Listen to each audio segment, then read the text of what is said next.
So this place was operational till about 1970.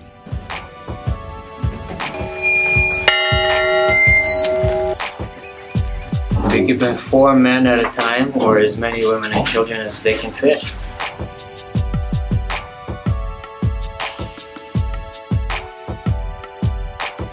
I'm driving backwards on the beach. Took me a while to figure out that it's not New Orleans, it's New Orleans. So I do apologize.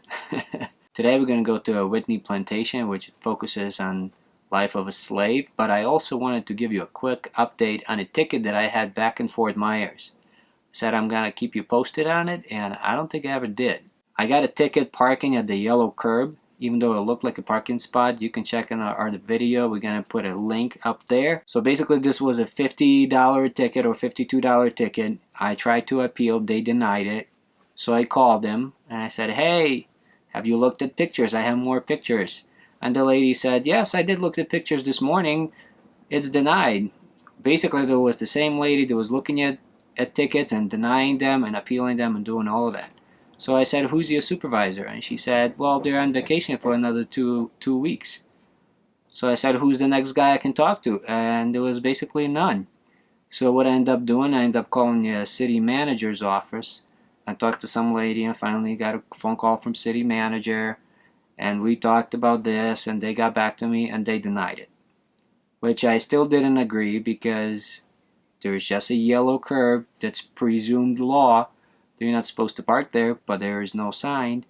And the curb curves in front of the car, that would be indicative of a parking spot. So I talked to them and said, hey, can you please review this? Because I still don't agree, because you need to have a sign.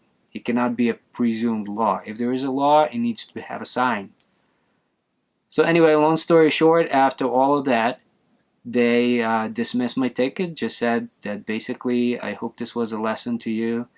And I wrote them politely back that hopefully the city will take care of this and put a sign. So if you're ever in Fort Myers, do not park by the yellow curb. Appeal process is there for somebody to hear you. If you feel like you've been denied and you call them, and basically there's only one person looking at this and denying this, that's the easiest thing to do. So you should call the next person and the next person and the next person. Even if you get denied all of these times, at least you tried. So if it's something clear cut, I probably wouldn't, but this was very vague and presumed law, so I kind of had to go through it. Life on the road could be a real journey. So we're having all sorts of fun and sometimes not so much. We're trying to keep it real for ourselves and for you. If you like our videos, please hit the subscribe button, give us thumbs up, and also comment below. We would love to hear from you.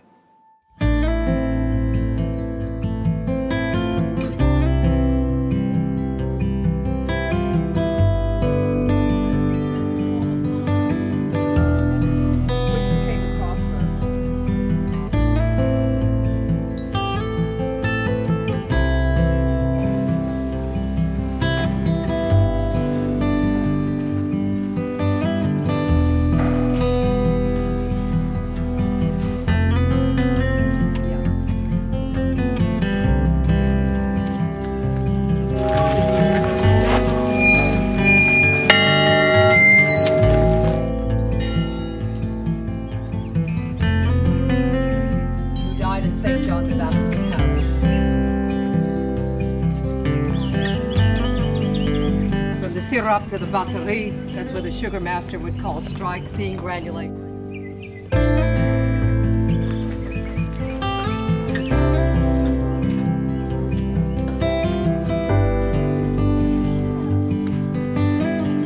They keep in 4 men at a time, or as many women and children as they can fit. Grand Marinagement, leaving the plantation altogether. So enslaved men and women would go back to the swamp and live back there with the help of Native Americans who taught them how to navigate back there.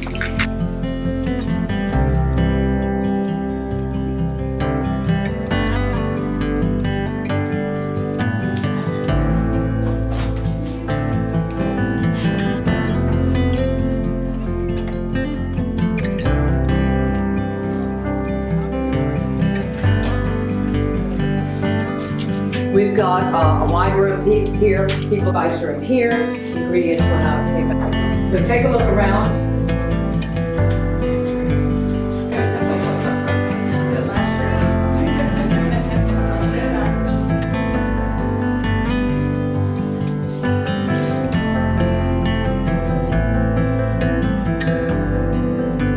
All these trees behind me, they're fairly new, they're only 50 years old.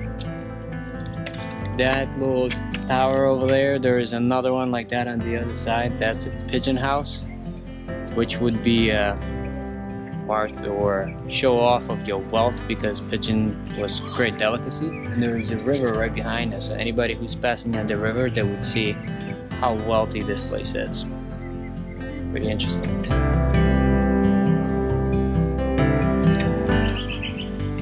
I picked them over there. How about this for a bedpan?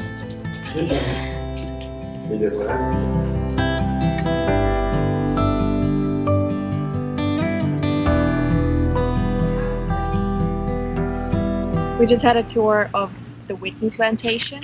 It's one of the only plantations that focuses on the history of the slaves from the slave point of view versus just show off the architecture or something like that of the main building.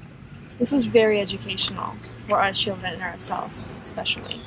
This place is huge, this whole plantation, and it's sugar plantation because we're kind of south of Mississippi.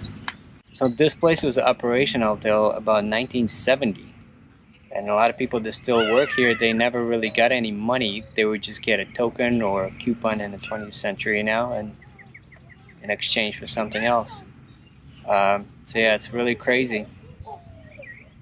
A lot of the cool wrought iron that you see in New Orleans and all of these glorious things, they were really built because of the slaves. Another thing that whites didn't want, the black slaves to know how to read or write or anything like that, because they were always fearing the uprising because they were outnumbered 2 to 1. At least. Yeah, and then another crazy thing that I didn't know, the number one thing was the real estate. If you were wealthy and you owning something, the second thing, it was the slaves. So you could actually take kind of like a mortgage and just buy slaves. Which is pretty crazy if you think the history is crazy, and sometimes we exclude this out of our history. I don't know for what reason, but the lady that was doing the tour said pretty interesting thing. If you hear hoof beats, don't look for a zebra, look for something familiar like a horse. Yeah, pretty interesting. What kind of slavery is going on today? What are the things that we're enslaved by? Really kind of makes you think. Or what things we're closing our eyes on that's already familiar in our culture right now, that's accepted. What are the battles we're fighting? Because back then this was socially acceptable. It was the thing of the future. There was a modern day. So now we live in the modern day. We have a lot of corporate America and all of these other things. We are being dictated kind of our own rules here too, so look around. Yeah, we definitely recommend this plantation tour. It takes about an hour and a half, and adults at $23, and kids 6 to 18, I believe, are $10, and it's definitely worth it.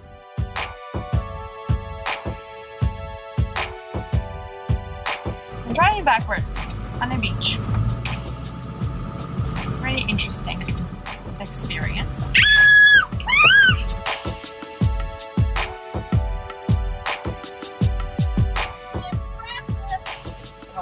Freaking me out!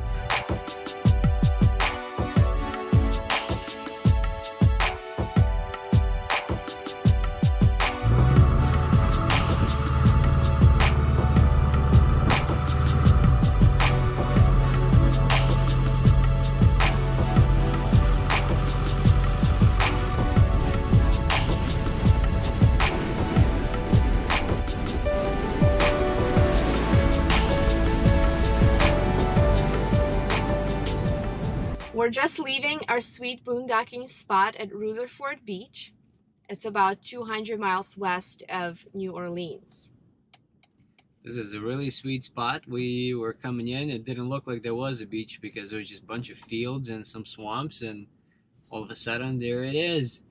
There is a nice gravel parking lot. You could park there if you wish, or you could park anywhere on the beach. I went to ask one of the guys and said, what are the rules here? And he said there isn't any, so just down my alley, as long as you don't get stuck. So suggestion, I would suggest just park, go walk around, see where you want to go on the beach, and feel how the sand is. For the most part, it's really hard.